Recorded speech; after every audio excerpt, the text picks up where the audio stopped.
Porta una setmana que el fang i el silenci no m'ha permès reflexionar amb suficient lucidesa com per pujar al terrat de casa a dir la meua.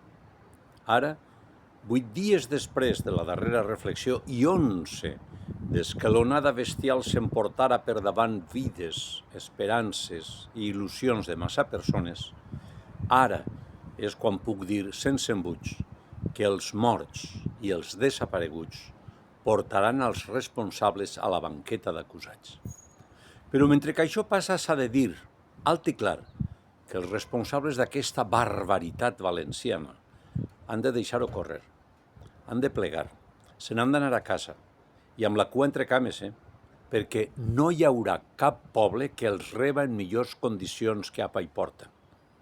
Aquell fang preludiava la podredumbre d'un govern inepte que ja no està qualificat per resoldre res, perquè no ha estat a l'alçada de les circumstàncies. El nostre rei conqueridor ho diria ben clar. Vergonya, cavallers, vergonya.